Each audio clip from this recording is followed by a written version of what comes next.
Question, ఈ question మిమ్మల్ని అడుగుతున్నా నేను. ఒకప్పుడు భారతదేశంలో అత్యంత అవినీతి శాఖ ఏంటంటే ప్రభుత్వ శాఖలు, రకరకాల శాఖలు. కానీ ఇవాళ మనం మాట్లాడుకుంటే జ్యుడిషియరీ వ్యవస్థ అంటే లాయర్లు అవ్వచ్చు, జడ్జిలు అవ్వచ్చు, విపరీతమైన అవినీతి. అంటే అవినీతి అంటే మీరేమి లంచాలు తీసుకోరు, కానీ విపరీతమైన అవినీతి ఈ శాఖలో ఇప్పుడు లాయర్లో కానీ జడ్జిలో కానీ జరుగుతుంది అంటారు. ఇది కంటెంప్ట్ ఆఫ్ ది కోర్ట్ అవుతుందో నాకు తెలియదు, జరుగుతుంది అనే వర్డ్ అయితే బాగా ఏర్పడుతుంది. ఇది ఎంతవరకు నిజం అంటారు? అవినీతి ఏముంటుందండి? అవినీతి అనే పదం ఎప్పుడు వాడతాము అంటే కనుక ఒక హోదాని అడ్డు పెట్టుకుని దీంతో ఒక చిన్న కన్ఫ్యూషన్ క్వశ్చన్ ఇంకా అవ్వలేదు. ఇప్పుడు ఒకటండి, ఇప్పుడు నేను ఒక మర్డర్ చేశాను, నేను వచ్చి మీకు చెప్తాను. ఎందుకంటే మనకు ఒక సామెత ఉంది, లాయర్లకి డాక్టర్లకి అబద్ధాలు చెప్పద్దు అనేది. సో నేను వచ్చి మీకు చెప్పా, నరేష్ గారు నాకు మర్డర్ చేశానండి, నన్ను మీరు భయపడాలండి అని చెప్పి మీకు 1 లక్ష 10 లక్షలు ఇస్తా అంటారు. మీరేం చేస్తారు? సాయి అనేవాడు కూరగాయలు కూడా కట్ చేయడు, మంచోడు అని చెప్పి అది కూడా వాదిస్తూ ఉంటారు. సో డిఫెన్స్ మన ప్రాసిక్యూషన్ వాళ్ళు, ప్రభుత్వం తరఫున వాళ్ళు వాదించే వాళ్ళు నన్ను దోషిని ప్రూవ్ చేశారు అనుకోండి, నేను దోషిని, ఓకే, అప్పుడు నేను నిర్దోషాన్ని వాదించిన మీరు కూడా తప్పు చేసినట్టుగా. వెరీ గుడ్ అండి, మంచి ప్రశ్న. అంటే సమాజంలో సగటు సామాన్యుడు మెదిలే ప్రశ్న మనం ప్రతిదానికి ఒక చట్టం అనేది ఏర్పాటు చేసుకున్నాం కదండి. అలానే మా అడ్వకేట్స్ యాక్ట్, అదేవిధంగా మా బార్ కౌన్సిల్, ఎప్పుడైతే కనుక లా చదువుతామో చదవగానే లాయర్ అయిపోరండి కదా, ఎన్రోల్మెంట్ అవ్వాలి అంటే బార్ కౌన్సిల్ మీద కౌన్సిల్ ఉంటుంది, దానికి ఒక చట్టం ఉంటుంది అడ్వకేట్స్ యాక్ట్ అని చెప్పి, ఆ యాక్ట్ ఉంటుంది. దానికి రెగ్యులేట్ అంటే దాంతో కలిపి ఎవిడెన్స్ యాక్ట్ అనేది ఒకటి ఉంటుంది. ఈ చట్టాలు ఉంటాయి. సో దాని ప్రకారం ఏం చెప్తున్నారు అని అంటే కనుక ఫస్ట్ క్లయింట్ ఇంట్రెస్ట్ ప్రొటెక్ట్ చేయమని చెప్పి చెప్తున్నారంటే, అదే విధంగా క్లయింట్ ఒక అడ్వకేట్ దగ్గరకు వచ్చి అతను కన్ఫెషన్, అతను చేసిన పని ఏదైతే ఉంటుందో దాన్ని ఆబ్వియస్లీ మీరు అన్నట్టు చెప్పాలి, నిజం చెప్తేనే చేయాలి. సో దాన్ని ప్రొటెక్ట్ చేయమని చెప్పి చట్టం చెప్తుందండి. దాన్ని రివీల్ చేయకూడదు. ఒకవేళ నేను అది చెప్పాను అనుకోండి, సాయి గారు మర్డర్ చేశారు నాకు చెప్పాడు, నేను అడ్వకేట్ని, మీరు నాకు వచ్చారు క్లయింట్ కింద, నేను వచ్చి బయట చెప్పాను అనుకోండి, అది నిలబడదు. నేను చెప్పినా నిలబడదు, ఎందుకంటే చట్టంలో బార్ ఉంది అది. అండ్ వన్ మోర్ థింగ్, నేను చేసే ఓతులో కూడా మేము ఆ ఓత్ చేసేది దాని గురించి, క్లయింట్ ఇంట్రెస్ట్ ప్రొటెక్ట్ చేస్తాము అని చెప్పి, క్లయింట్ కి ఎటువంటి ఇబ్బంది కలిగజేయము అని చెప్పాలి. సో చట్ట ప్రకారం నడుచుకుంటున్నాం తప్ప చట్టాన్ని వల్ల చేసేది ఏముందండి దాంట్లో. అంటే నేనేమంటాను, ఇప్పుడు దానివల్ల ఒక వ్యక్తి న్యాయం జరిగింది, సామాన్యుడు ఇబ్బంది పడ్డాడు, నాలాంటి వాడు ఢిల్లీ నుంచి ఒక 10 కోట్లు పెట్టేసి లాయర్ని తెచ్చుకుంటాడు. ఆయన లాయర్ ఏం చేస్తాడు, ఆబ్వియస్లీ నా తరపున వాదిస్తాడు. కానీ దీనివల్ల అంటే ఈ చట్టం వల్ల కొంతమంది సామాన్యులకి, కొంతమంది మామూలు వాళ్ళకి అన్యాయం జరుగుతున్నమాట వాస్తవం కాదండి. ఇక్కడ మీరు గమనించాల్సిన విషయం ఏంటి అని అంటే, ఇదే అడ్వకేట్ రేపొద్దున గవర్నమెంట్ ఏపీపీ కిందనో పీపీ కిందనో పోస్టింగ్ చేస్తే ప్రభుత్వం తరపున వాదిస్తాడు. ఆ పదవి కాలం అయిపోగానే మళ్ళీ ఇది వచ్చి ఇండివిజువల్ తరపున వాదిస్తాడు.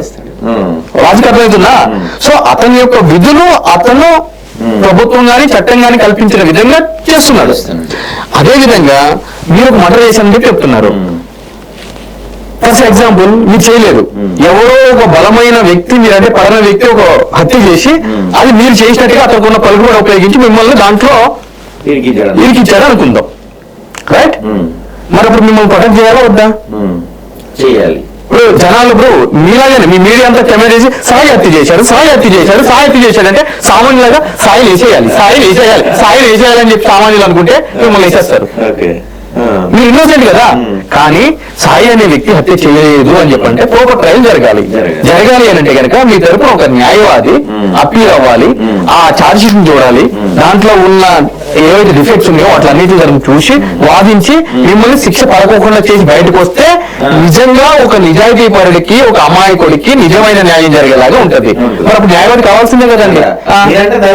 చెప్పినట్టు ఎవరో హత్య చేసి నా మీద వచ్చారు, మీరు నా తరపున వాదించారు. అవును, ఎవడో హత్య చేసి నా మీద వేశాడు కదా, వాడు ఏం చేస్తాడు, ఢిల్లీ నుంచి ఒక 100 కోట్లు తెచ్చుకుని లాయర్ తెస్తాడు. అవును, ఆబ్వియస్లీ మీరు ఇందాక చెప్పినట్టు ఆ 100 కోట్లు తెచ్చి వాదించిన లాయర్ కి గెలిచే అవకాశం ఎక్కువ ఉంటది.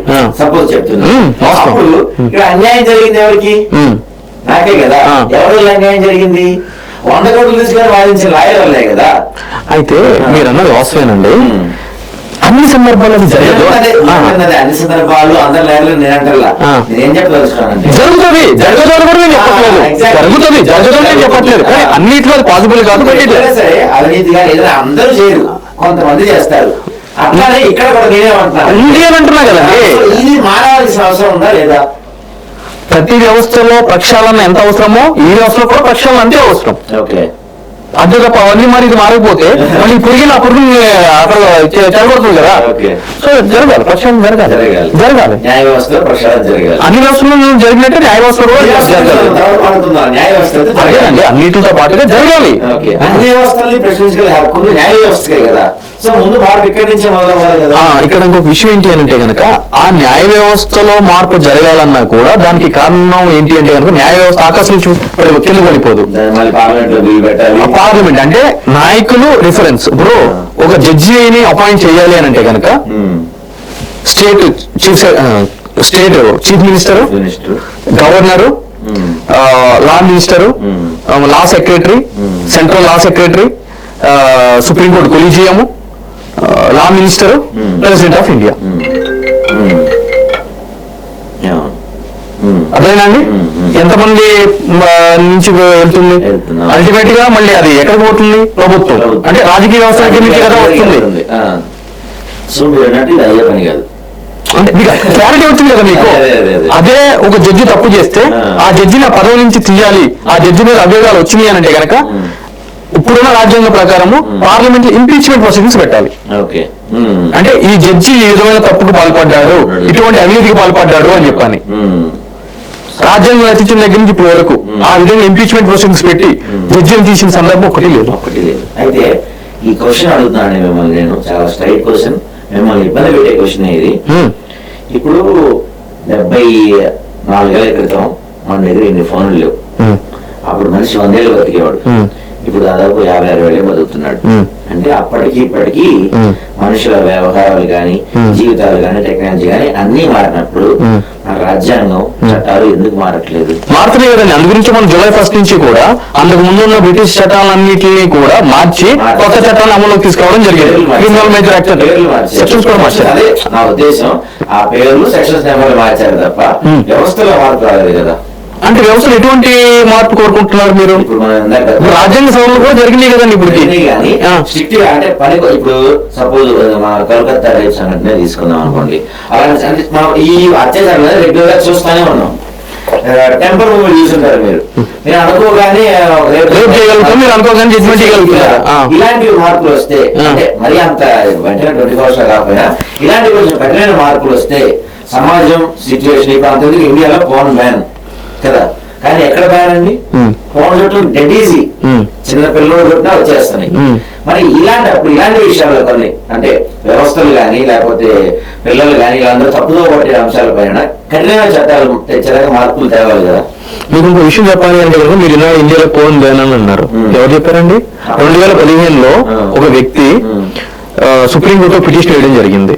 ఏమని అంటే కనుక ప్రభుత్వము ఫోన్ సైట్స్ ని బ్యాన్ చెయ్యాలి, ఆ ఫోన్ అనేది డౌన్లోడ్ చేసుకోకుండా చూడకుండా ఉత్తర్వులు ఇవ్వండి అని అంటే కనుక సుప్రీంకోర్టు ఏం చెప్పింది అని అంటే కనుక 4 గోడల మధ్య మేజర్ అయ్యే ఒక వ్యక్తి ఫోన్ వీడియో చూడటము చట్ట వ్యతిరేకం కాదు, ఆ విధంగా మేము ఉత్తర్వులు ఇవ్వలేము, అది తప్పు కాదు అని చెప్పింది. అదే విధంగా మొన్న ఒక 5 నెలల క్రితము మద్రాసు హైకోర్టు డౌన్లోడ్ చేయడము, నీలి చిత్రాలు డౌన్లోడ్ చేయడము, చూడటము తప్పు కాదు అని చెప్పి జడ్జిమెంట్ ఇచ్చింది. దాన్ని సుప్రీంకోర్టులో ఛాలెంజ్ చేశారు, పెండింగ్ ఉంది. Law is very clear. చూడటం తప్పు కాదు, డౌన్లోడ్ చేయడం కూడా తప్పు కాదు. మీరు 4 గంటల మంది ఫోన్ లో డౌన్లోడ్ చేసుకుని చూసుకోండి. ఎవరన్నారు చూడొద్దని చెప్పాను? నేను కెమెరా ముందే కదా చెప్తున్నాను, రైట్? దాని క్లారిటీ వచ్చేసింది మీకు. ఇంకో క్లారిటీ చెప్తా. సమాజంలో ఇంత కఠినమైన చట్టాలు అండి, మీకు నేను ఏం చేస్తానంటే కనుక ఒక పదునైన కత్తిరిస్తానండి, ఓకేనా? మీ దగ్గర పెట్టుకోండి రక్షణ కోసం అంట. అది మీ మీద దాడి జరిగినప్పుడు పక్కనోడి చేయి కోస్తారా, పీక కోస్తారా, లేదు అంటే కనుక ఇంట్లో కూరగాయలు కోసుకుంటారా అనేది మీ మీద ఆధారపడి ఉంటుంది. అంటే ఆ వెపన్ ఎట్లా వాడుతున్నారు అని చెప్పి. వెపన్ ఈజ్ వెరీ పవర్ఫుల్, ఓకేనా? The way of utilization using this it's point for consideration. చట్టం is very clear, very stringent, right? కానీ దాన్ని ప్రజా జీవితంలో ప్రజలకి అందుబాటులోకి కావాల్సిన ఫలితాన్ని ఇవ్వాలి అని అంటే కనుక implementation is very crucial part, right? అంటే ఏంటి? వెంటనే శిక్ష పడాలి అంటే కనుక త్వరితగతిన ట్రయల్ జరగాలి, జరగాలి. విచారణ జరగాలి అంటే కనుక ఒక ప్రత్యేకమైన కోర్టు పెట్టాలి. అంటే ఫాస్ట్ ట్రాక్ కోర్ట్స్ అంటారు, ఫాస్ట్ గా జరగాలంటే. ఆ కోర్టు పెట్టాలి అంటే కనుక ప్రభుత్వం కొన్ని ఫండ్స్ ని అలొకేట్ చేయాలి, జడ్జిల్ని పెంచాలి, సిబ్బందిని పెంచాలి, ఓకే అవునా, వాళ్ళకి కావాల్సిన వస్తువులు పెంచాలి. అంటే వాళ్ళకి ఉండటానికి కానీ అది కానీ ఇది కానీ దానికి తగ్గట్టు రిక్రూట్మెంట్స్ చేయాలి, అంటే బడ్జెట్ రిలీజ్ చేయాలి, బడ్జెట్ కదా. కానీ ఇవన్నీ చేయాలి అంటే కనుక ప్రభుత్వానికి ఒక ఆర్థిక పరమైన ఇది ఉండాలి, వెలుసుబాటు ఉండాలి. ఒక చైన్ లింక్ ప్రాసెస్. అయితే ఇవన్నీ ఎవరి కోసం? ప్రజల కోసం. అదే ప్రజలు ఏమంటున్నారు, అవన్నీ మాకు ఎందుకు పోయి, నాకు ఖాళీ చేతులు అన్ని పనిచేస్తున్నాయి కానీ నాకు 10,000 కావాలి నెలకి, ఫ్రీగా ఇస్తాను కదా, కావాలి నాకు, డిస్కౌంట్ లో అన్ని కావాలి, రైట్, నాకు పెన్షన్ కావాలి, నేను అన్ని ఖాళీ చేతులు పెన్షన్ కావాలి, రేషన్ లో అన్ని కావాలి, నాకు సరుకులన్నీ కావాలి, అన్ని కావాలి. హాస్పిటల్కి వెళ్తే ఒక ప్రాపర్ ఎక్విప్మెంట్ ఉండదు, సఫిషియెంట్ డాక్టర్స్ ఉండరు, ప్రభుత్వ పాఠశాలలు కానీ కాలేజీలు కానీ తగిన విధంగా ఉండవు. అవి ప్రజలకు వద్దండి. నాకు ఫ్రీగా ఏమి ఇస్తావు బాయ్, ఫస్ట్ చెప్పు, నువ్వు ఇచ్చావా చెప్పు. ఒక్కటో ల్యాప్టాప్ ఇస్తాను ఇచ్చినావా, ఒక్కటో బైక్ ఇస్తాను ఇచ్చినావా, ఇయ్యలే. 10,000 ఇస్తాను ఇయ్యలే, 4,500 ఇస్తాను ఇయ్యలే. ఇవన్నీ కావాలి మనకి. ఇల్లు కట్టుకుంటా అంటే స్థలం ఇస్తాను ఇయ్యలే, స్థలం ఇచ్చాను ఇల్లు కట్టుకోవడానికి డబ్బులు ఇస్తాను ఇయ్యలే, ఫ్రీ కరెంట్ ఇస్తాను ఇయ్యలే, నెలకి ఒక 50 లీటర్ వాటర్ ఇస్తాను ఇయ్యలే. నేను మాత్రం ట్యాక్స్ కట్టిన నాకు ఇవన్నీ కావాలి. ఆడపిల్లకి అన్యాయం జరిగితేనేమో వెంటనే శిక్ష పడాలి. ఓ పక్కన నువ్వు అక్కడికి వెళ్ళాల్సిన ఫండ్స్ అనేది నువ్వు మింగేస్తున్నావు ఫ్రీ అని. ఎలక్షన్స్ అప్పుడేమో ఓటు అమ్ముకుంటున్నావు, ఎలక్షన్ అయిపోయిన తర్వాత ఏమో పుక్కట్లు అన్ని కావాలంటున్నావు. ఒక ఆడపిల్లకి అన్యాయం జరిగినప్పుడు శిక్ష త్వరితగతిన పడాలంటున్నావు. ఎట్లా అవుతుందండి ప్రాక్టికల్ గా? కాదండి, ఎట్లయితే చెప్పండి మీరు, ప్రాక్టికల్ గా అవుతుందా? ఎగ్జాక్ట్లీ. సో నరేష్ గారు ఏం చెప్తున్నారంటే చట్టాలు తొందరగా కావాలని కోరుకుంటున్నారు, ఏదైనా జరిగితే వెంటనే శిక్ష పడాలని కోరుకుంటున్నారు. మనం మాత్రం ట్యాక్సీలు కట్టినాం.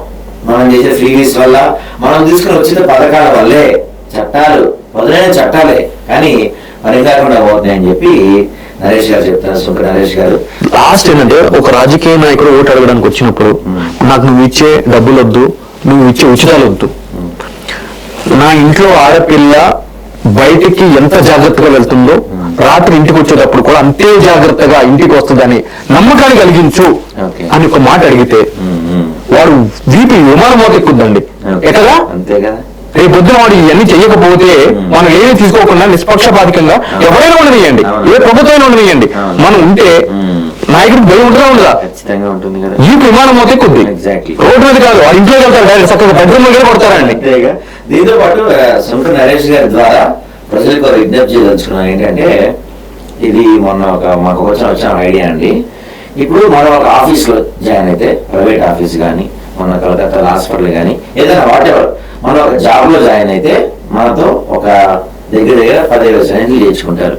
లైక్ ఆఫీస్ ఎక్విప్మెంట్ పాడు చేస్తే మీదే రెస్పాన్సిబిలిటీ, చెప్పకుండా మానేస్తే ఇన్ని రాయించుకుంటున్నప్పుడు ఆఫీస్ లో అట్లీస్ట్ రోడ్డు మీద వద్దు, ఆఫీస్ లో సెక్యూరిటీ ఇస్తావా నాకు, ఆఫీసర్ మిస్బిహేవ్ చేస్తే వాటిపై ఎలాంటి చర్యలు తీసుకుంటావు,